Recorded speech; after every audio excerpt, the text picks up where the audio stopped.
Salam sejahtera semua. Kami dari Spina Bifida Association ingin mengalu-alukan kedatangan para hadiran sekalian. Spina Bifida Association dah lama berfungsi dan kita banyak membuat dan penerangan dan kepada ibu bapa dan orang dewasa yang ada spina bifida. So untuk tahun ni sebab kita tak dapat bertemu semuka, kami plan untuk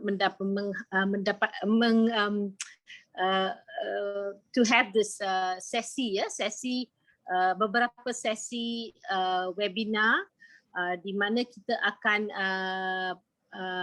ada kehadiran pakar-pakar dari banyak segmen medical yang akan membantu dalam penjagaan spina bifida. So untuk sesi pertama ini kita akan ada Dr. Faizal dari pakar neurosurgery untuk kickstart this program ya. Dengan itu saya menjemput Dr. Hari untuk introduce Prof. Faizal. Thanks. Over to you, Hari. Hey. Hello everyone, this is Professor Noor Faizal. He's a resident brain and nerve surgeon for children at TPUM. He's finished his training in UK and he's down with us here to help with all this. We work together at TPUM and he's our consultant pediatric neurosurgeon, and he will take you through the ins and outs of the basics of myelomeningocele and so on and so forth. So here we go, Prof. Noor Faizal, please carry on. Right. Assalamualaikum dan selamat petang pada semua yang mendengar, yang melihat yang bersama kami di Facebook dan di application Zoom. Hari ini kita akan berbincang mengenai soalan-soalan lazim yang sentiasa berada di fikiran sama ada di pesakit ataupun penjaga-penjaga pesakit ataupun ibu bapa pesakit. Dan saya akan cerita beberapa soalan yang selalu saya kena tanya dan kita akan addresskanlah, saya akan jawab secara ringkas. Dan saya pasti ramai antara yang pendengar semua sekarang pernah dengar perkataan spina bifida, tapi kita akan educate baliklah berkenaan dengan penyakit ini ya. Okey, so sekarang ni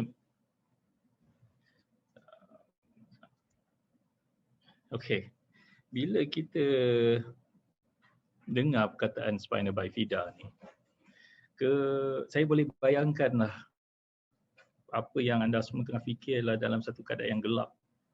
Rasa macam langit nak runtuh sebab dengar perkataan spina bifida ni macam satu penyakit yang sangat teruk ya. So memang slide saya ni dibiarkan gelap sebab nak menggambarkan berita yang diterima, sama ada ibu yang mengandung ataupun atuk nenek yang nak terima cucu yang pertama atau kedua yang tiba-tiba ada penyakit spina bifida ni. Saya faham keadaan dan saya akan bawa anda semua dalam satu journey dan satu perjalanan yang menceritakan pengalaman macam mana saya dan tim kawan-kawan merawat pesakit-pesakit ni ya. Okey. So apa yang paling penting saya akan cerita kat semua mak ayah yang mempunyai anak spina bifida ni, saya akan beritahu kata spina bifida ni adalah satu perjalanan yang jauh dan dia hanya bermula selepas baby itu dilahirkan dan kita perlu bersedia untuk menghadapi perjalanan ni. Adalah satu perjalanan yang jauh ya. Dan setiap orang yang mendengar program pada hari ini pernah ada, maksud saya ada hubungan dengan pesakit spina bifida. Dan setiap orang yang mendengar program spina bifida pada hari ini mempunyai hubungan dengan pesakit.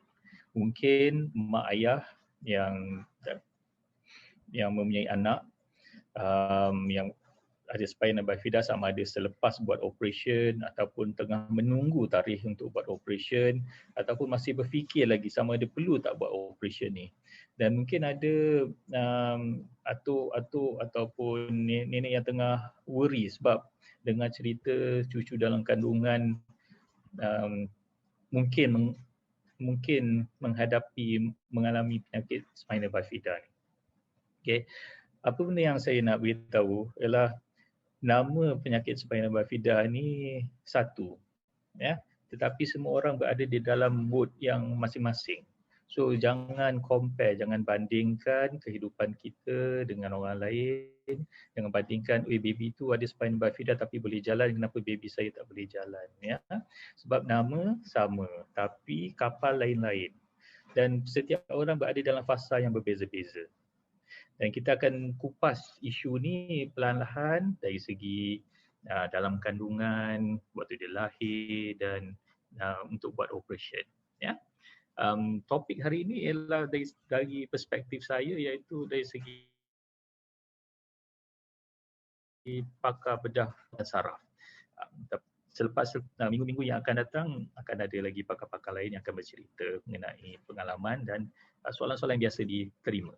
Dan soalan yang pertama yang saya selalu terima dan biasa saya akan dipanggil ialah sewaktu pakar perbidanan buat scan dan dia kata nampak macam ada spina bifida dan dipanggil saya. So soalannya adalah kandungan saya disahkan mempunyai spina bifida, so nak buat apa sekarang? Pada pendapat saya kita teruskan dan sebab penyakit spina bifida ni adalah satu kecacatan fizikal. Dia punya efek untuk mengganggu otak, pemikiran, IQ tu dia punya risiko dia rendah, ya. Jadinya kita teruskan dan bila dah jadi spina bifida, dah didiagnoskan spina bifida dalam kandungan, kita boleh nak buat apa dah? Maksudnya baby kena lahir. Macam mana nak dilahirkan? Itu bergantung kepada pakar perbidanan yang menjaga ibu-ibu tu. Sebab saya pernah ditanya nak lahir secara normal ataupun nak lahir secara operation. Saya terus terang saya kata dekat pakar perbidanan tu, saya minta maaf, saya bukan pakar perbidanan. Saya tak boleh nak nasihatkan. Jadinya bergantung pada pakar perbidanan tu apa yang sesuai untuk melahirkan anak. Kalau dia kata lebih baik buat operation, saya rasa kita terima dia punya cadangan dia. Ya? Okay. Sebab itu di luar bidang kuasa saya. Ya? So yang penting, bila baby dah lahir, barulah saya, doktor daripada kepakaran yang lain-lain akan bertindak untuk tengok apa yang kita boleh buat untuk baby itu dan tahap spina bifida yang macam mana. Ya? Okay. So bila baby dah lahir, kita periksa baby tu. Kita tengok dia punya belakang dia, sebab spina bifida ni dia berkenaan dengan tulang belakang. Ya? So kita periksa belakang dia daripada tengkuk sampai ke belakang dada tu dan sampai ke punggung. Kita tengok ada tak tanda-tanda spina bifida ni. Contohnya mungkin ada yang dilahirkan dengan bengkak sikit dekat bahagian punggung. Ada yang nampak macam rambut. Ada yang nampak macam dimple, macam ada satu lekuk di bahagian, nak kata bukan di bahagian punggung, di antara pinggang dan punggung. Dan ada yang lahir dengan macam satu biji apple yang merah di bahagian belakang baby tu. Nanti saya akan tunjukkan gambar dia. Dan dia bergantung pada tahap-tahap um, uh, teruk spina bifida itu, sama ada dia spina bifida occulta ataupun spina bifida with meningocele ataupun spina bifida with myelomeningocele. Dan kita ada banyak lagi varian atau variasi spina bifida ni yang kita akan ceritakan kemudian. Ya. Macam mana spina bifida ni saya nak terangkan ni, sebenarnya dia spina bifida ni dia macam zip nak. Contoh saya suka bagi contoh macam zip. Dia daripada atas zip dia nak nampak. Zip tu dia daripada atas dia tutup ke bawah like a zipper. Jadinya bila dia tersangkut di bahagian, contohnya di bahagian punggung, saluran saraf tu akan terkeluar daripada tulang dan melekat pada kulit. Ini bergantung kepada tahap teruknya, sama ada saraf tunjang tu terkeluar semua sekali melekat pada kulit ataupun cuma air saja yang bertakung kat situ. Ya. Selepas baby lahir baru kita boleh tentukan. Yang ini kita akan cerita mengenai open myelomeningocele. Ni yang keadaan yang paling teruk, yang mana saraf tunjang dia melekat pada kulit dan terdedah pada udara. Ini adalah satu kecemasan. Dan biasa kita tengok ni baby lahir, dekat belakang dia tu ada warna merah macam apple. Ni gambar ni kita gambar fake lah, kita tunjuk ada gambar apple ni sebab tak nak menakutkan orang. So ini adalah satu kecemasan dan kita doktor pakar perbidanan akan panggil doktor bedah otak dan saraf, kata tolong tengok baby ni, dia punya belakang dah terbuka dan perlu buat operation. Saya akan datang secepat mungkin, saya akan kata kita kena buat operation secepat mungkin. Kebiasaannya dalam masa 6 jam di PPUM. Ya, sebab kita ada kepakaran di sana dan kita ada akses ke MRI room dan kita perlu buat scan. Kita tengok scan otak dia, kita tengok tulang belakang dia supaya kita nak pastikan tak ada saraf-saraf lain yang terkeluar di belakang sana. Dan waktu tu counselling pertama saya akan bercerita dekat mak ayah. Saya kata ni adalah satu perjalanan yang amat jauh. Operation pada hari ini adalah operation yang pertama dan banyak di masa akan datang. Jadi saya kena preparekan mak ayah ni supaya dia fikir bukan satu operation dia, mungkin 2, mungkin 3, mungkin 6, 7 sepanjang hayat baby tu. Ya. Dan saya akan cakap kemungkinan besar saya akan masukkan satu tube di kepala untuk alirkan saluran air tulang belakang daripada luka di saraf tunjang tu. Dan yang operation ni tak lama, biasanya akan ambil masa 3-4 jam sahaja. Dan macam saya cakap tadi, bila dia lahir, itulah permulaan perjalanan dia dan kita kena lukis dia punya map dia. Lepas ni buat apa, selepas tu buat apa potensi-potensi risiko ataupun cabaran yang akan dihadapi. Ya, saya nak mak ayah ataupun keluarga yang masih menunggu anak yang nak lahir ni prepare dulu dan dia tengok. Ya. Dan ni adalah patient saya yang saya minta kebenaran dia untuk ambilkan gambar untuk bahagian pengajaran. Ini menunjukkan tahap kecederaan di saraf tunjang yang sangat serius. Ya. Kita boleh tengok luka di tulang belakang tu, saraf-saraf dia terdedah ke udara. Saraf ni kalau kita terdedah ke udara dia mati. Sebab tu kita kena buat operation cepat-cepat. Bukan itulah dia punya reason dia. Ya. Dan kalau kita tengok pada keadaan baby ni, kita nampak tulang kaki dia sengit dan tak normal. Jadinya bila mak ayah tanya boleh tak anak saya jalan, saya terus terang saya kata kalau yang macam ni saya kata ni tak boleh jalan. Dan kita boleh nampak perubahan warna antara kulit di dada dan di punggung. Ada perbezaan di situ. Itu menunjukkan saraf-saraf yang bawah daripada kecederaan tu ke kaki tu, saraf dia tak terbentuk dengan elok. Dan fungsi kaki mungkin hilang. Jadinya untuk baby ni saya cakap dengan mak ayah, kemungkinan besar tak boleh berjalan, tapi jangan bimbang sebab spina bifida adalah kecacatan fizikal. InsyaAllah baby ni boleh hidup dan boleh berfikir dengan baik dan boleh sekolah macam biasa, ya. Dan kita buat operation, ya, operation yang besar sebab ruang dia terlalu besar kita nak tutup. Ni sebagai contoh lah, saya tak nak bagi lama-lama tengok takut nanti. Satu operation panjang. Dan soalan seterusnya selepas buat operation ni, tadi saya kata baby kena masuk satu tube dalam kepala untuk alirkan air sementara waktu. Nanti mak ayah tanya, atau perlu ke anak saya ni pakai shunt? Tak ada cara lain ke? Tak ada cara lain untuk baby yang lahir dengan kecederaan di saraf tunjang macam ni. Ya. Memang jawapan dia adalah kena pasang shunt. Tak ada option.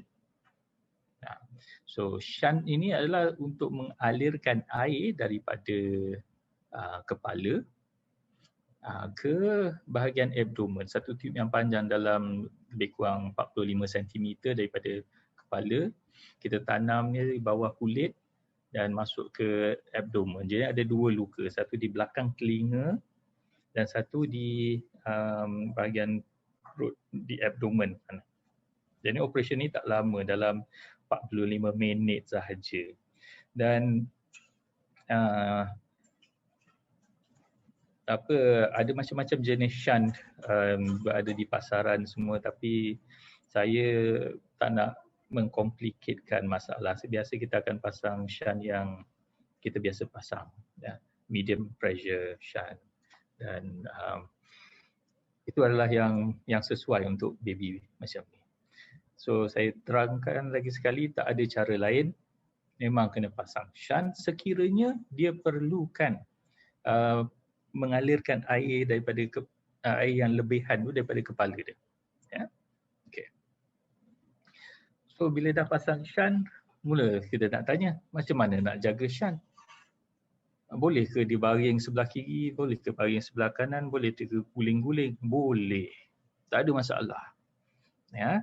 Tak semestinya kalau katakan kita letak shunt di sebelah kanan, dia kena baring sebelah kiri. Tidak.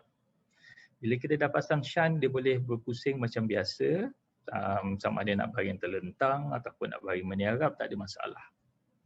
Sebab shunt tu di bawah kulit dah, dia selamat. Dan tak ada cara special nak jaga shunt ni. Kita layan anak tu macam biasa, macam anak biasa yang tak ada shunt. Maksudnya dia nak pergi main bola, boleh. Nak pergi naik basikal, boleh. Nak panjat pokok, boleh. Tak ada masalah. Ya? Jangan jadikan shunt itu adalah satu sebab anak tu tak dapat mengalami kehidupan yang normal. Dia dah letak normal, dia ada spina bifida, lepas tu disebabkan oleh shunt, dia tak boleh buat banyak benda, kesian dia. Kita kena pastikan anak kita yang ada spina bifida, yang ada shunt ini boleh hidup secara normal. Maksudnya kalau anak orang lain naik basikal, dia nak naik basikal dan dia boleh naik basikal, kita kena bagi dia. Ya. Sebab kita tak nak jadikan kecacatan itu adalah satu penyebab dia tidak boleh berjaya dan dia tak boleh menjaga diri dia sendiri. Ya.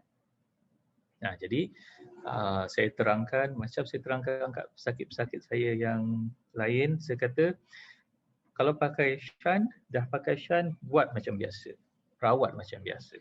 Tetapi macam mana kita nak tahu shunt tu fungsi ataupun tidak? Nah, yang itu senang. Saya biasa cakap budak-budak ni, baby ni, dia ada 3 pekerjaan. Makan, minum, main.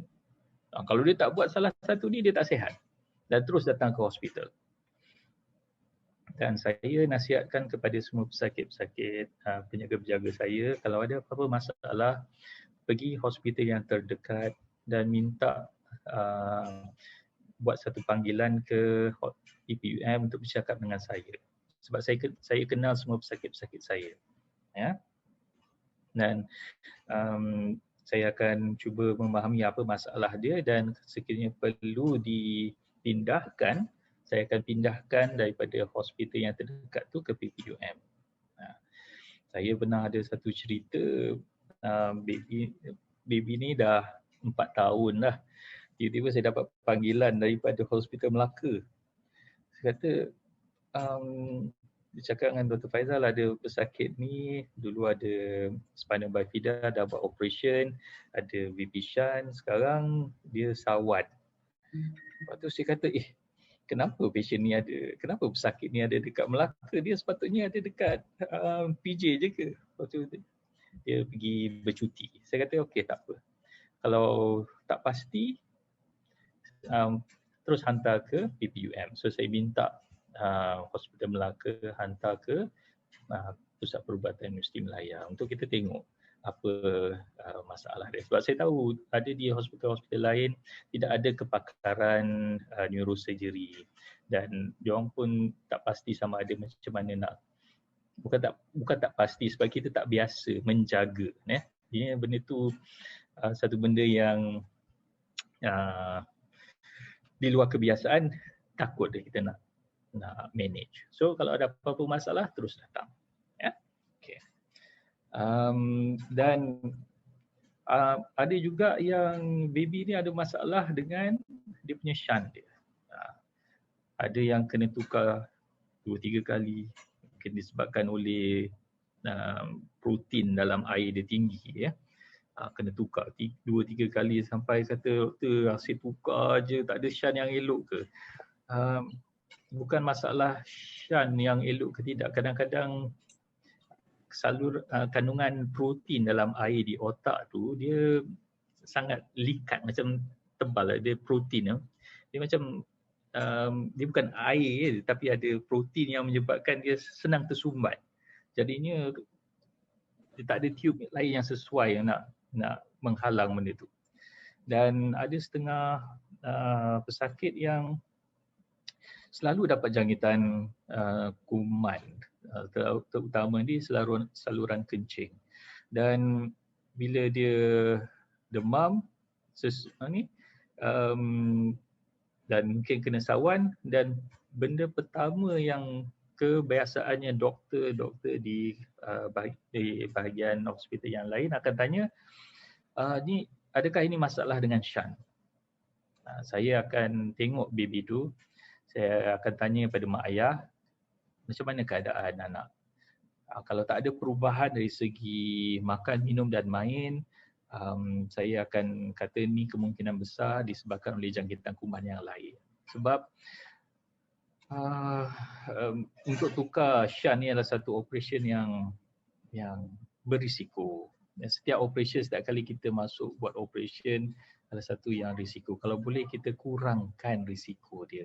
Dan nak ambil air sampel daripada shunt dekat belakang kepala tu pun ada risiko dia. Sebab jadinya kalau boleh kita kalau katakan anak tu demam ke, tak sedap badan ke, kita pastikan jangkitan kuman tu bukan daripada otak, tetapi mungkin daripada benda yang kita boleh rawat, contohnya paru-paru ataupun saluran kencing dan sebagainya, ya. Okay. So katakanlah baby ni dia tahap yang kedua, spina bifida occulta yang ada nampak rambut sahaja, ataupun yang ada bengkak dan kulit di belakang di punggung tu normal, maksudnya tertutup rapat. Kalau macam tu kita boleh tunggu, kita kata kita buat operation lambat sikit lah, tunggu dia besar. So soalannya bila nak buat operation ni? Kalau boleh kita buat operation kurang daripada 2 tahun sebelum dia berjalan. Sebab untuk jaga dia semasa baby ni kecil mudah sikit. Kita dia tak adalah aktif sangat nak berlari semua. Jadinya umur daripada 3 bulan hingga kepada 24 bulan. Tapi ada saya buat operation untuk budak yang umur dah 12 tahun, tapi dah lambatlah dia punya kesan untuk pemulihan tu. Sebab tu kita akan cadangkan buat seawal mungkin. Ya. Dan yang paling awal kita buat adalah 3 bulan. Macam baby yang ni saya baru tengok pagi tadi, berumur 6 bulan. Sebab keadaan dia elok, dia boleh kaki, kedua-dua kaki bergerak dan dia ada satu macam ada ketumbuhan macam ekor di belakang ni. So saya dah buat scan, saya kata ni kita boleh buat operation dan kita tunggu badan baby tu besar sikit lah. Supaya Dr. Bius pun tak adalah berasa takut untuk bagi bius sebab dan pendarahan dia kurang sikit ya. Jadinya operation macam ni saya buat 2 hingga 3 jam dan berada di ward paling lama pun dalam 5 hari selepas daripada operation. Dan kebiasaannya baby yang ada spina bifida yang jenis macam ni dia tak perlukan shunt. Ya. Tapi itu yang kita kena tengoklah sebab saya tak boleh nak bagi kata kalau macam ni tak semua tak perlu shunt, tapi kebiasaannya. Ya. Dan soalan dia kalau nak buat operation doktor macam mana dengan fungsi saraf anak saya? Saya akan cakap kita bermula dengan apa fungsi saraf anak tu sebelum operation. Contohnya dia boleh bergerak kaki, dia boleh menendang. Kita harap lepas operation fungsi kaki tu balik kepada keadaan asal. Ada risiko untuk saraf kaki ataupun pundi kencing tu terganggu sewaktu operation. Kita akan gunakan beberapa alat untuk memastikan saraf-saraf tu selamat. Ya. Dan ini sebelum operation tu biasa saya akan cakap dengan mak ayah ambil video. Sekarang ni semua ada handphone, boleh ambil video, ambil gambar, tengok kaki dia elok ke tidak, tengok macam mana pergerakan kaki dia. Sebab ada satu pesakit saya daripada Kedah, kaki kanan aktif. 3 kali kaki kanan bergerak, baru kaki kiri tu bergerak sekali. Lepas tu saya cakap dengan mak, dengan ayah, saya kata, ni tengok kaki kiri tu kurang pergerakan. Jadinya mungkin saraf ke kaki kiri tu kurang fungsi dia. Dia macam kabel, wiring lah.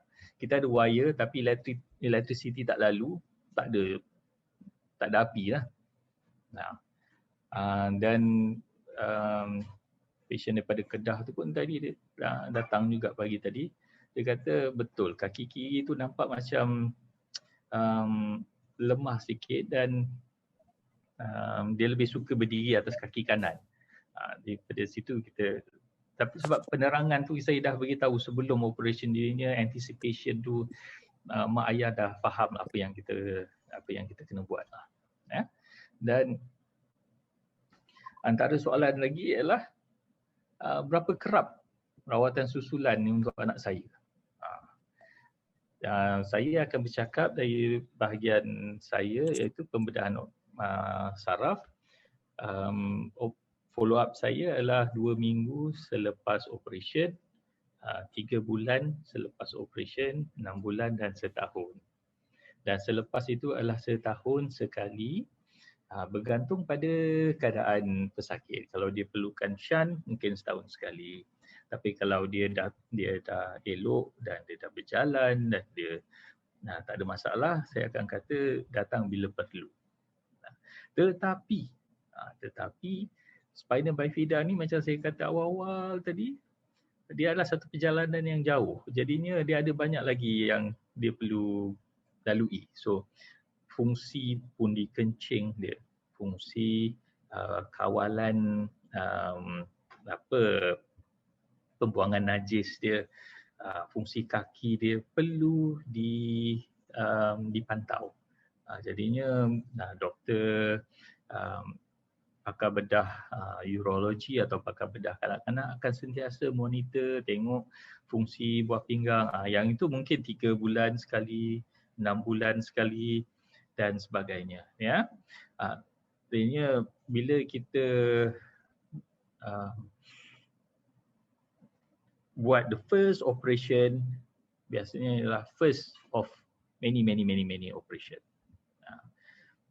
Okay, alright. So setakat itu dulu introduction, pengenalan kepada spina bifida dari pandangan saya, pakar bedah otak dan saraf kanak-kanak. Saya Dr. Faizal daripada Pusat Perubatan Musti Melaya.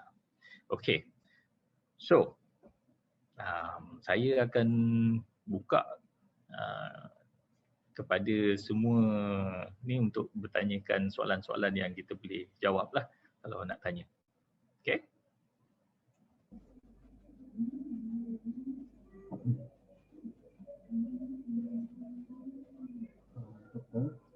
Yes, saya. Nama saya Nazri. Saya ada satu pertanyaan. Jadi yang ada spina bifida lahir dengan jenis myelofibrosis, buat operation dalam masa 2 minggu selepas lahir, dan nampaknya dia minor dia punya kerosakan saraf dia. So untuk bila dia semakin dewasa, maksud saya dia membesar, ada kebarangkalian tak saraf itu tertarik bila dia membesar, dan possibility untuk kita tengok kemungkinan saraf itu melekat di permukaan kulit dia. Bagaimana? Okey, itu ada satu soalan yang baik dan sentiasa ditanya oleh mak ayah. Saya memang tak prepare soalan tu untuk bagi orang lain tanya lah. Kalau tidak saya dah prepare soalan tu siap-siap lah. Saya bagi peluang kat audience untuk tanya soalan tu. Ni soalan yang ni special sikit sebab dia berbalik kepada fungsi saraf anak tu sendiri waktu dia lahir. Dan kita tengok, mak ayah boleh tengok dia membesar dan ada apa-apa perubahan. Maksud saya, kalau dulu boleh berjalan, sekarang tiba-tiba tak boleh nak angkat kaki. Maksudnya adalah satu, dia punya graf turun . Dan antara tanda-tanda yang biasa kita tengok adalah 3 benda. Nombor 1 adalah kesakitan. Dia kata sakit belakang macam orang tua sakit belakang saraf tu tertarik. Yang itu memang kena buat scan. Kita nak pastikan. Itu nombor 1 . Nombor 2 adalah dari segi fungsi kaki dia. Mungkin dulu boleh menapak, sekarang tak boleh. Saya ada satu pesakit umur dia dah 14 tahun. Dia datang balik, mak dia kata dulu boleh naik tangga sekolah, sekarang dah tak boleh naik tangga sekolah dah. Lepas tu saya kata okey, kita buat scan. Sebab mak dia boleh nampak dia punya regression. Sebab anak ni kadang-kadang dia tak cerita kat sekolah. Tanya sekolah okey, sekolah okey, tapi cikgu dia mungkin perasan, kata ni selalu ponteng kelas ke atau selalu lambat ke kan. Jadinya daripada situ kita dapati dia dah tak boleh nak menapak. Dia kata lambat dia nak naik atas. Saya buat scan dan memang nampak dia melekat balik. So saya buat operation balik. Dan tanda nombor 3 adalah dia punya kaki dia. Kalau tapak kaki kita boleh tengok macam Cik Nazri boleh tengok kaki anak dia sepatutnya kaki tu lepeh macam ni kan. Flat. Kita tengok pelan-pelan over the time kaki dia tiba-tiba claw. Macam jadi cakar. Bila mencakar tu adalah maksudnya saraf tu tertarik. Itu antara benda-benda yang kita selalu tengok. So biasanya setahun sekali yang follow up saya buat tu, saya tanya benda-benda macam ni. Belakang ada sakit tak? Ada apa-apa masalah kat sekolah ke? Ataupun nampak macam tak elok, dan kita tengok kaki dia macam mana. Okay, so saya harap Encik Nazri dan semua mak ayah yang lain yang kat luar sana yang ada soalan yang lebih kurang sama tu faham. Tak semua kita perlu buat scan ya. Sebab scan ni satu kena datang hospital, nombor dua kena baring kat situ lama. Dan kita hanya buat scan kalau ada sebab. Ya. Okay. Dr. Faizal. Yes. Kita ada soalan daripada Facebook, daripada Siti Nudiana Sheikh. Soalan dia, apabila anak meningkat remaja dan dewasa, perlukah shunt diganti memandangkan shunt telah pendek walaupun shunt tersebut masih lebih baik? Ini pun soalan favorite mak ayah yang umur anak dia dah meningkat dewasa, dia dah masuk dah nak pergi masuk sekolah menengah. Dia akan tanya soalan macam ni juga. Saya cakap kalau tak ada masalah, biarkan saja. Ya. Sebab waktu kita masukkan shunt tu, tube yang ke bawah ke dalam abdomen tu panjang. Ada dalam sekaki setengah lah, dalam 45 cm macam tu, panjang. Jadinya bila dia badan dia meninggi, dia akan slowly tarik dan berfungsi. Dan selagi anak tu elok, tak ada masalah, tak payah tukar. Risiko untuk dia macam ni. Katakanlah dia dah pasang shunt. Risiko dia untuk tukar shunt adalah dalam 20% saja. Bila dia dah meningkat ke umur remaja macam tu. Nah, sebab dia dah stabil, badan dia dah stabil, production air dah macam tu. Jadinya kita tak perlu tukar shunt dan dia boleh hidup macam biasa ya. Dia boleh pergi travel, dia boleh pergi overseas ke, nak naik kapal terbang, nak pergi Mekah, tak ada masalah ni. Yang budak-budak yang dia pakai shunt ni, macam saya kata tadi awal, jangan limit them. Don't limit them. Nak pergi belajar, pergi. Go ahead. No, but I have a question, Dr. Faizal. Yeah, carry on. Yeah. Now, with regards to spina bifida occulta, what are your thoughts on this? All right. Spina bifida occulta, it's usually they don't come with any problem. Dia datang dengan masalah. Can I answer in bahasa or you want me to answer in English? Bahasa is perfectly fine, sir. Okay, thank you. So, biasanya dia tak ada simptom. Cuma kita detect dia, contohnya dia nak pergi sekolah asrama. Bukan ada buat medical check up. Budak umur 12 tahun lah nak pergi asrama, buat medical check up, buat x-ray, nampak tulang tu tak bersambung. Alamak, ada spina bifida. Tapi tak ada masalah sebenarnya. Dia tak perlu, dia boleh pergi sekolah macam biasa dan tak ada halangan. Kita hanya akan bertindak sekiranya ada simptom. Contohnya saya baru-baru ni dalam 3 minggu yang lepas saya ada terima satu rujukan daripada pakar tulang belakang.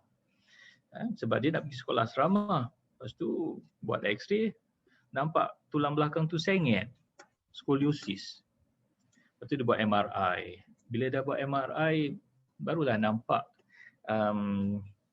dia punya saraf tu di bahagian thoracic, di bahagian dada ni, di belakang di tulang belikat tu. Saraf tunjang ni melekat pada pada selaput saraf tu. Yang itu kita panggil dia meningocele monk. Quite rare condition lah.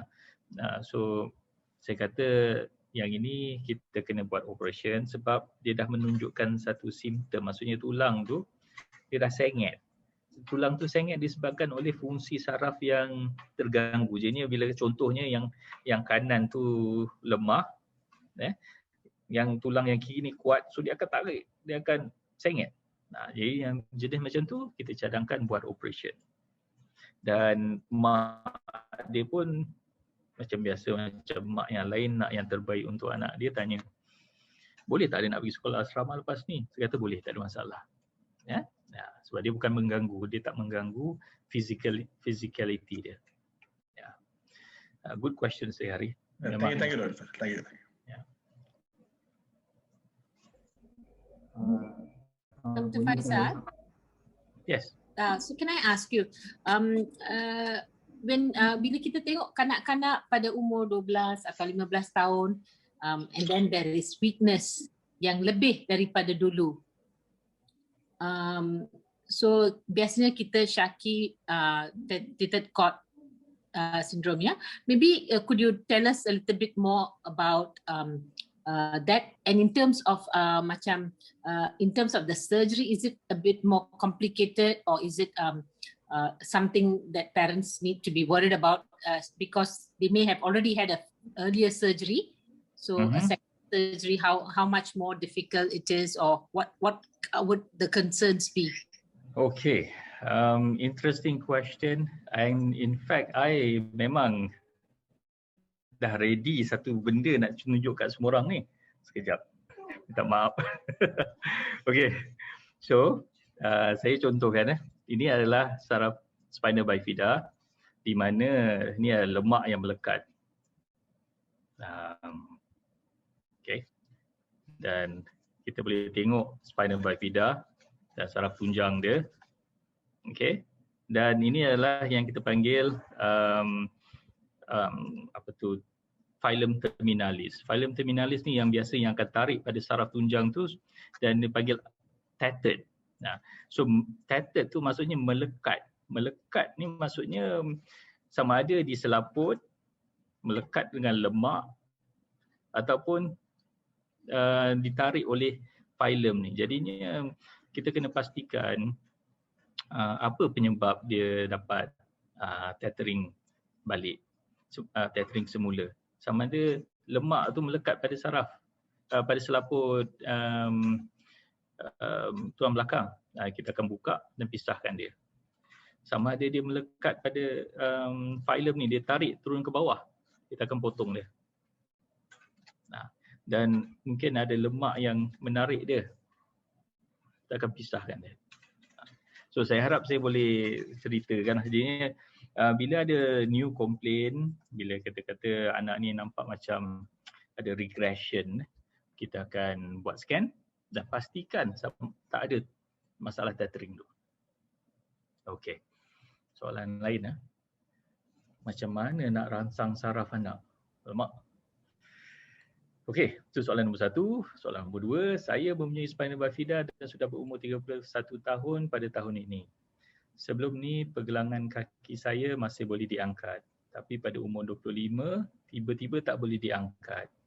Adakah perkara ini biasa atau saya perlu buat sesuatu untuk pulihkan? Okey. Saya jawab soalan nombor 2 dulu sebab dia berkaitan dengan penerangan saya tadi. So bila kita ada satu simptom yang baru, contohnya boleh berjalan sekarang tak boleh nak berjalan, itu kita perlu siasat dan kita perlu buat satu MRI nak tengok sama ada tisu-tisu yang melekat pada saraf ataupun tidak, dan dia menarik. Dan saya suspek ni adalah satu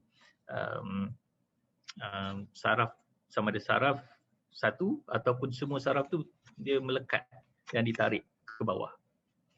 Dan bergantung pada keadaan ada sama ada boleh diselamatkan saraf tu ataupun tidak. Ya. Okey. Soalan nombor, kita balik ke soalan nombor 1, macam mana nak rangsang saraf anak? Yang ini adalah satu benda yang susah sebab macam saya cakap awal tadi, wiring maybe ada tapi electricity tak lalu. Jadi macam mana kita tak boleh nak stimulate dia sebab yes, wiring ada tapi tak ada saraf, tak ada electricity lalu. So memang tak boleh nak dirangsangkan. Tetapi kalau masih berfungsi, kita boleh cuba kuatkan dia dengan fisioterapi. Sebab tu kita nak hantar ke fisioterapi untuk kuatkan otot-otot mana yang ada. Okey. Jadi Cik Nazri dia nak tanya saya soalan ni. Ya, ini berkenaan dengan spina bifida yang hydrocephalus. Ya. Di awal-awal penerangan doktor tadi mengatakan kebanyakan mereka yang ada spina bifida mesti ada hydrocephalus. Dan bagaimana pula dengan mereka yang lahir tak ada spina bifida, tak ada hydrocephalus, tapi kemungkinan untuk dia wujud kemudian selepas dia meningkat dewasa ke atas umurnya, ada tak possibility? Okey, ini adalah satu fenomena yang menarik di mana kebiasaannya pesakit yang ada spina bifida, kalau dia lahir ada hydrocephalus, kita akan rawat dia dengan shunt, ya. Tetapi kalau dia tak ada hydrocephalus, jarang dia akan develop hydrocephalus. Jadi kita boleh tahu daripada awal lagi, daripada setahun, sebab kepala baby tu boleh membesar dengan cepat, ya. Jadi kita tahu dia mungkin ada hydrocephalus. Itu antara ia lagi awal kita monitor kanak-kanak ni lagi cepat kita boleh buat rawatan.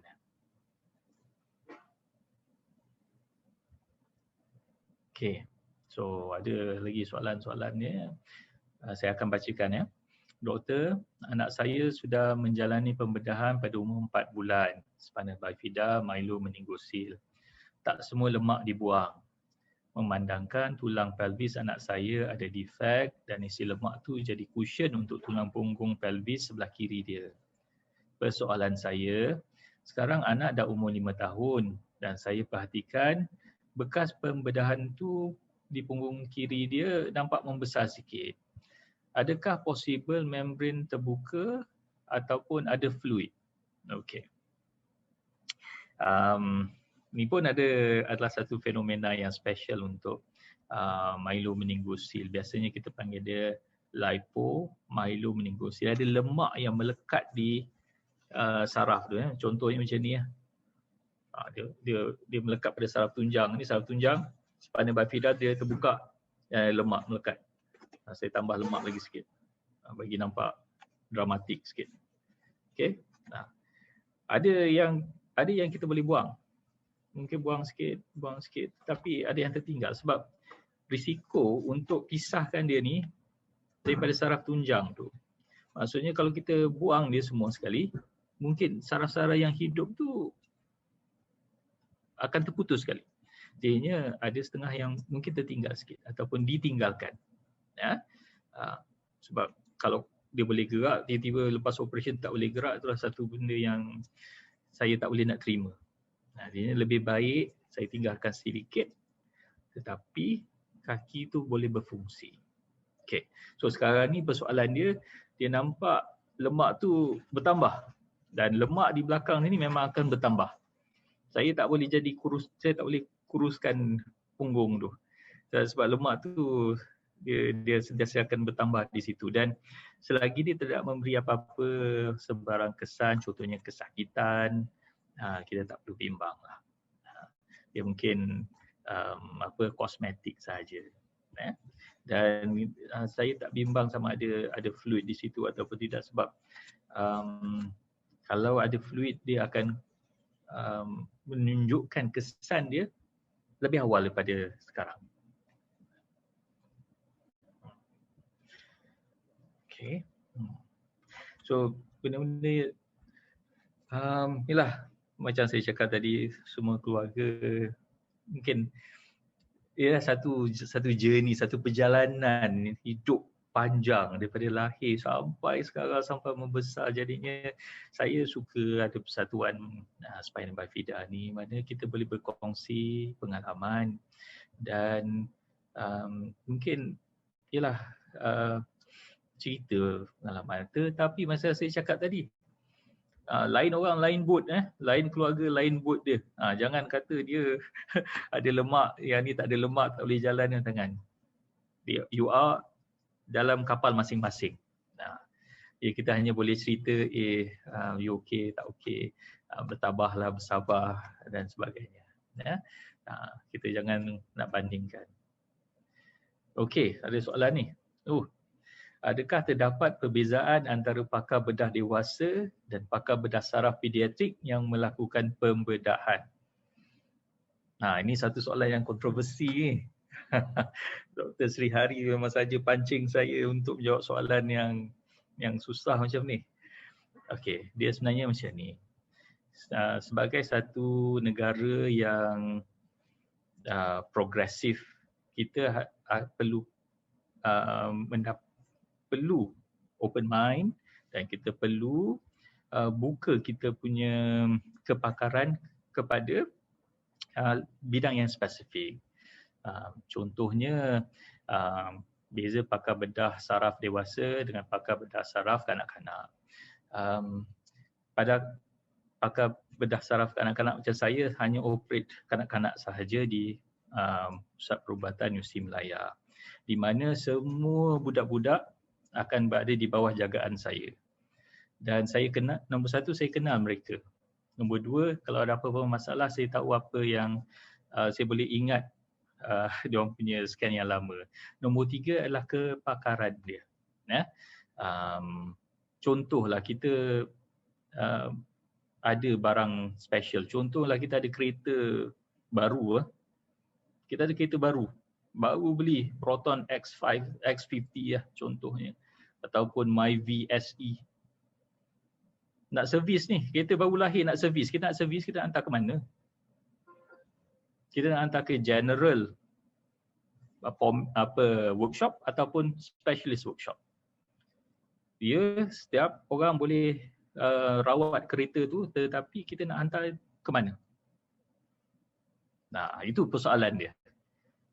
Sebab kita dah ada kepakaran dan lebih baik kita hantar ke yang pakar yang selalu buat. Contohnya macam pembedahan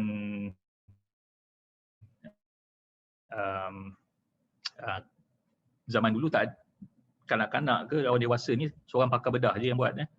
Tapi sekarang kita dah ada pakar bedah kanak-kanak. Kalau dulu doktor pakar itulah yang bedah jantung, bedah hati, yang bedah perut. Tapi sekarang kita dah ada banyak-banyak cabang-cabang dia tu. Ini adalah tanda yang negara kita berada di satu track yang betul. Progresif. Maksudnya ilmu kita bertambah dan bertambah dan bertambah. So perbezaan dia adalah skill lah. Sebab kita biasa tengok.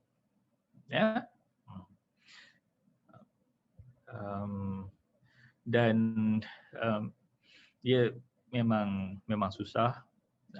Maksudnya ada apa-apa keadaan baby di hospital dia akan telefon saya. Tapi itu adalah kerja kita.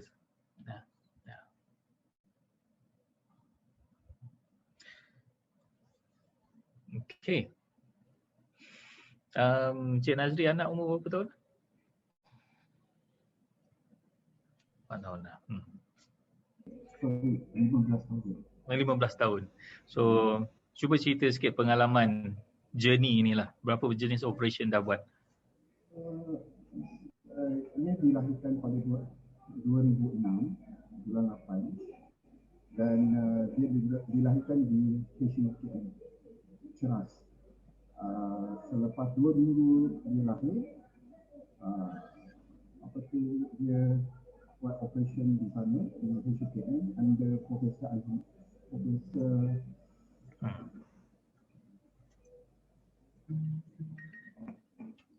Prof. Zuri. Tapi sekarang saya tak tahu dia di mana. Lepas tu masa 2 minggu dalam ward tu ada first punya sidang buat conference lah. Dari sana baru kita tahu yang ada buat penyakit kanker. Sebelum ni memang saya tak tahu penyakit kanker. Selepas itu kita berjumpa dengan ramai orang untuk tahu macam mana nak jaga anak kanker. Dan alhamdulillah dengan adanya sidang ni kita boleh berinteraksi. Jadi beberapa second ada dia orang boleh post dan ada banyak pengalaman daripada ibu bapa penjaga yang boleh dikongsi bersama. Buat masa ni anak saya hanya ada sekali saja buat social media lah. Lepas tu itu adalah pengalaman ya. Jadinya kita perlukan ahli-ahli baru yang boleh membantu keluarga-keluarga baru yang masih dalam kegelapan lah. Macam saya slide tu yang pertama saya tunjuk tu, bila dengar je Spina Bifida macam gelap dunia nah. Tapi tak ada masalah, insya-Allah.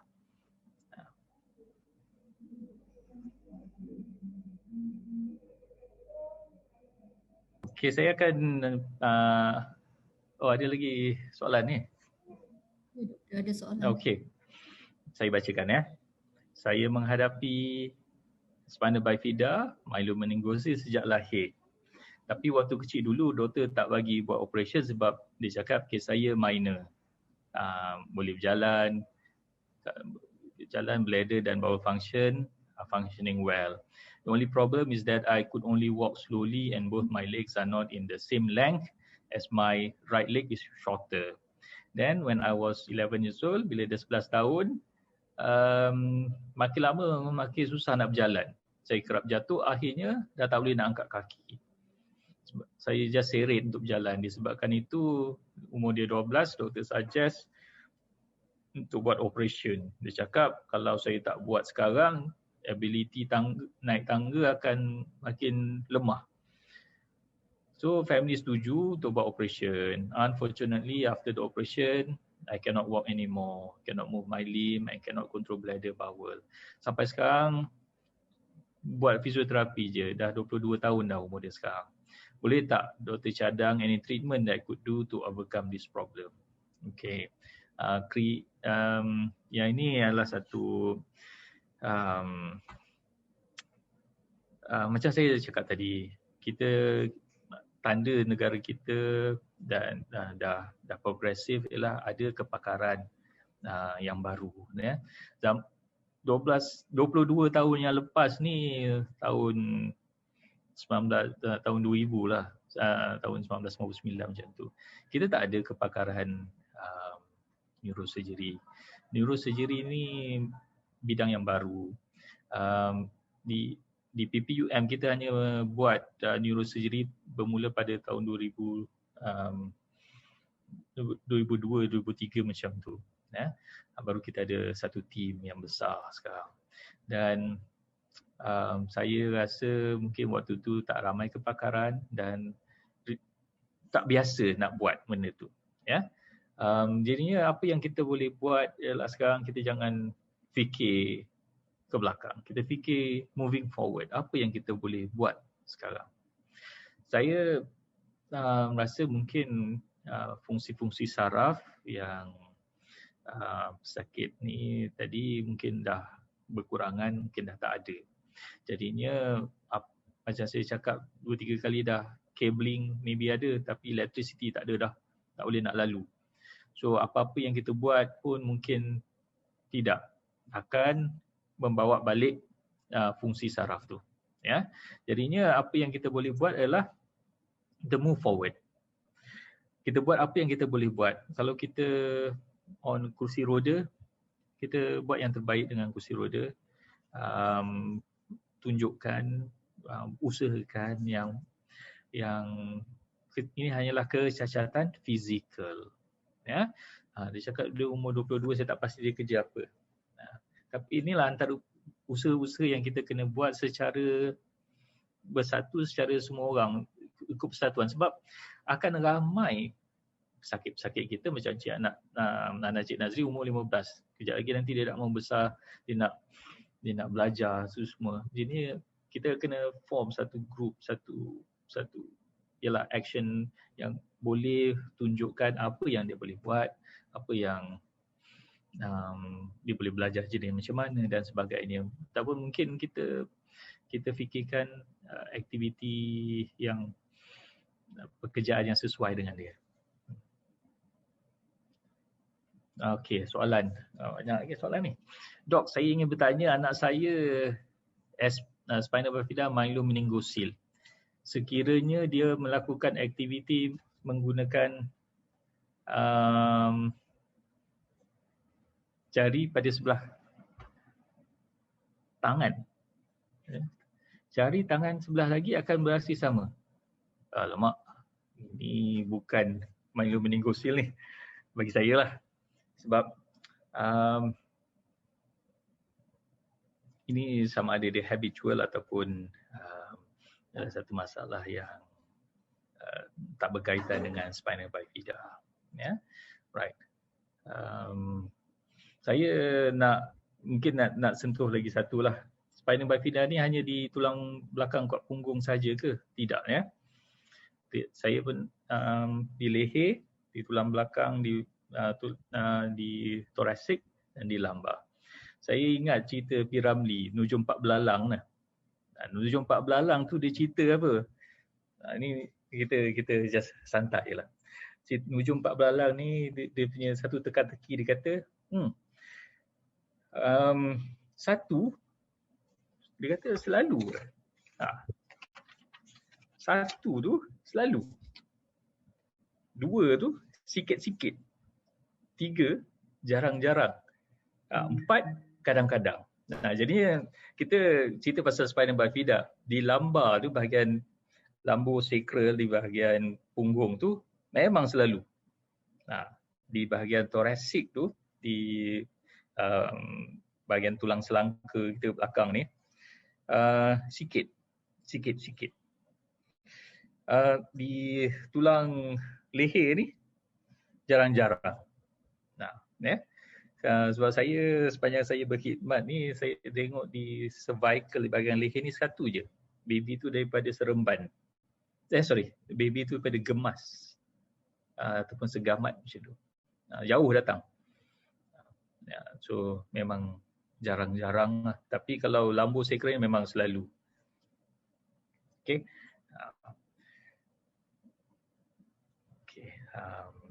Mungkin organizer nak take over ke, nak kita sambung ke, nak teruskan ke, nak tutup ke? Doctor, we have one more message from your patient. Okay. Maybe. Okay. Alright. Sharifah Fairuz, Prof. Faizal, Alisha Zahra Zamri. Okay. Hi. At times she was diagnosed have myelomeningocele with possible Dandy Walker variant. Okay, you are the only doctor who gave me positive thought, explaining about the MRI and brain anatomy. Alhamdulillah. Alisha now is a big girl. Her meningocele shrunken and remains developed, and her growth is appropriate. Okay, so yang ni kadang-kadang kita tak perlu buat operation sebab ada baby dia punya apa lesion tu tak berapa teruk, dan kita tak payah buat operation. Ya, occulta lah biasanya. Okay, Doctor. Thank you. Okay. So before, Doktor ada apa-apa nak cakap? Ada apa-apa Okay, message? saya mesej saya kepada semua dan ibu bapa yang ini aktif dalam Spina Bifida Association, kita kena think positif. Kita kena fikirkan yang positif, dan anak ni adalah kecacatan fizikal dan kita kena tekankan perkataan itu. Hanyalah kecacatan fizikal. They can grow, they can become successful, they can go into university, no problem. Okay? Right. Be positive. Okay, thank you very much, Doktor. Daripada pihak CBM, kami ingin mengucapkan terima kasih kepada Dr. Faizal untuk memberi pembentangan dan penerangan yang begitu jelas mengenai soalan-soalan lazim berkenaan spina bifida. Sebelum kita akhiri, kita nak berkongsi kepada semua ahli, webinar ini akan berterusan untuk tahun ini, bermakna setiap bulan kita akan ada webinar. Dalam minggu ketiga, kita akan pilih topik-topik yang berkenaan dengan spina bifida. So next month saya boleh share dekat tuan-puan boleh tengok. So some of the topic yang kita telah pilih untuk membuat webinar akan datang sepanjang tahun ini. So bulan depan Mac 20 kita ada satu webinar kelemahan anggota badan dan komplikasi dalam SB. So kita minta ahli-ahli dan para penonton mengikuti CBM, like CBM Facebook and follow CBM Facebook untuk kemas kini update barulah. So kita akan kemas kini dalam Facebook kita berterusan. So kita harap lagi ramai penonton akan sertai kami dalam webinar akan datang. So dengan ini terima kasih sekali lagi Dr. Faizal. Kita tanya soalan daripada ahli hari ini. It was very good presentation. Thank you very much. Alright, terima kasih semua. Thank you. Thank you, Dr. Faizal. Thank you.